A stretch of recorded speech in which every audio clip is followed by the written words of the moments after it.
Good morning, YouTube. Wolf Pilot checking in with you out here this Tuesday morning at F69, Airpark, Dallas. Let's get out here a little bit later. Uncle Steve and I are gonna get together. Get in the background. I got the hangar opened up and do an oil change, hunt for an oil leak, do some other stuff. Anyway, I want to give a quick good morning and a shout out to my latest subscribers, Red Navy 09. Metal Nails 101, James Bennett, Abhinav Agarwal, and Wingman Flight Academy. Of course, that's just Toby Rice's other channel. And I'm going to put a link to Toby's new channel down in the description below. He's going to be putting out some aviation training content and probably playing a banjo and some other stuff.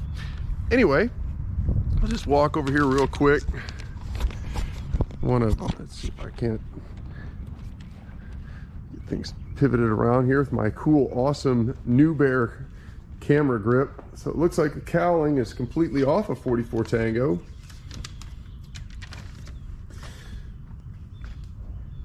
You gotta do an oil change. So kind of bringing you up to speed what's going on.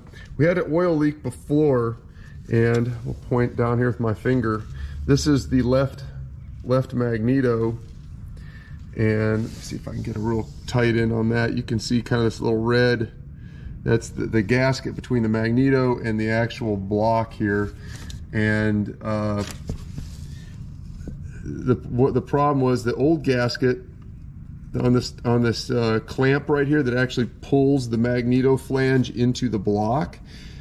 There was the other gasket had migrated and got underneath the block, so it couldn't pull. It's limited, or its travel was limited. So that issue's been resolved. Fresh gasket, no more leaks there. But we think the new leak is probably somewhere right around here. Well, I wish I could zoom with a GoPro. That's right where the whatever that gosh, what do you call that thing? There's a plate that smashes up against the actual block. It's some sort of maybe call it an adapter plate. I'm not really sure. Well, it looks like you might have already done the oil change. 61521. Got a new filter on there. Looks like it's appropriately safety wired.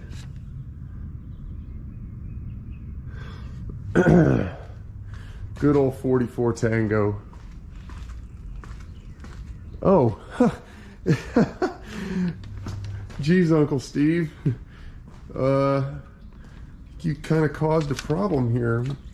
You need to, wow. Oh, well, I guess you really at some point can't turn the water off because, oh, because the valve is broken.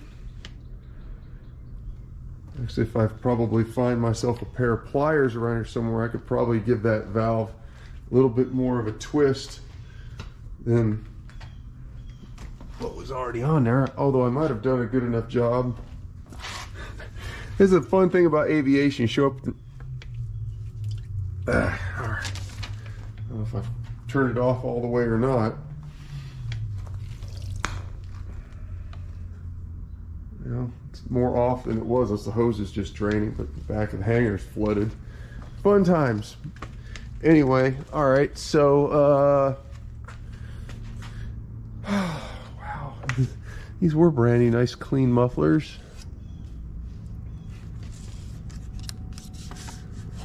I used the silver tape. That stuff makes a good air dam.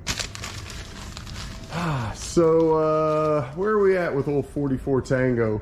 She flies nice, she flies straight. My only complaint about her is her avionics leave lots to be desired. Oh, wow, okay, Uncle Steve's got his, oh wow, that's, yeah, that's funny. That's aviation ingenuity. So this is, wow, I don't know if I would trust that or not, but whatever. because we've got my yoke for my iPad over here, which is an actual RAM mount. And wow, actually he's got that thing, he put it back on upside down or something. But let's see, what was I complaining about? Oh, the avionics. Let's see, a TX760D and a TN200D. Any avionics that still use LED readouts are just obsolete. And problem with this old audio panel, uses these toggle switches. The switches get dirty. And also on top of that, you have one adjustment for the intercom. So your volume level in your headset and the volume level in your pilot or the other guy's headset's the same, and it's just kind of lame. It's a lack of adjustment there. And we got the glide slope here that's also LED that in the sun washes out, which makes it hard to train with, and top of the fact that it's located way down low instead of somewhere a little bit more visible.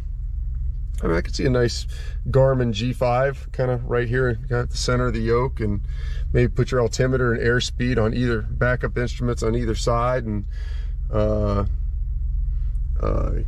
guess manifold engine management system. Got a whole blank right here, square blank. Would be a perfect place to stick an engine management system. So that would negate some of the other instruments. Like on the other side, another LED instrument. We got the what is this? The Fuel Saver 450. Good times. Anyway, wow, let's give you the rest of the airplane here. She's comfy, she flies nice. Steve and I still need to do the seat belts for the back. We've got spare headsets in the back.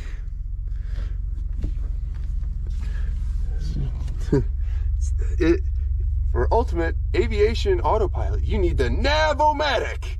Get there safely. Get there fatigue-free with the Nav-O-Matic. I don't think that actually works. Anyway. Oh, good times.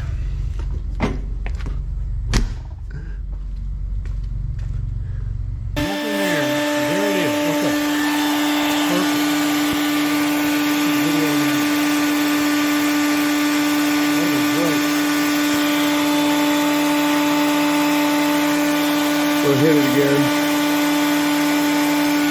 Shit.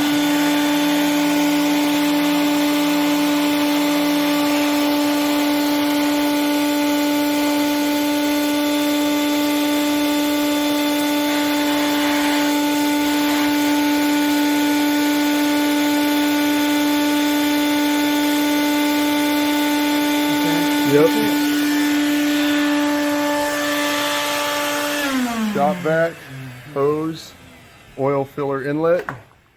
That's how you pressurize the crankcase to check for oil leaks. Unfortunately, it's not the easiest way to fix it. Class dismissed. All right, folks. Continuing work day on 44 Tango. Identified by pressurizing the crankcase.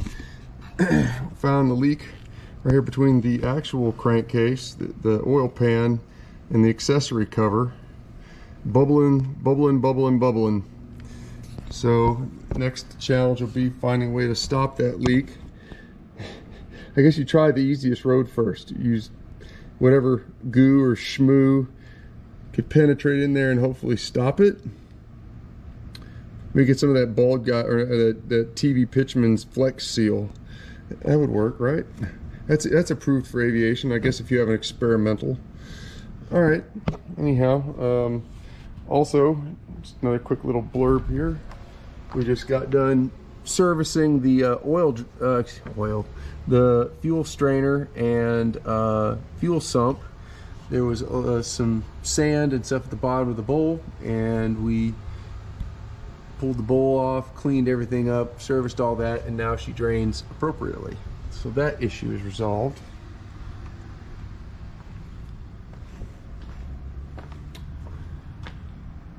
And there we go. All right, so today we're still working on 44 Tango. We found another oil leak between the oil pan and the accessory cover. So Paul Williamson suggested a neat fix where we take some gasket sealer, this crap, and basically with a vacuum cleaner applying vacuum to the crankcase through the oil filler, whereas before we went from suck to blow. No, blow to suck, whatever. Anyway, so down here is where the leak was. So the idea is that under negative pressure, the oil, if the crack is big enough, this stuff should be drawn into the crack and it should set up. So we'll see how that turns out. We're gonna let the vacuum run for just a little bit longer, and I'm sure there'll be a future PIREP on the amount of oil leaking out of this GO300 engine.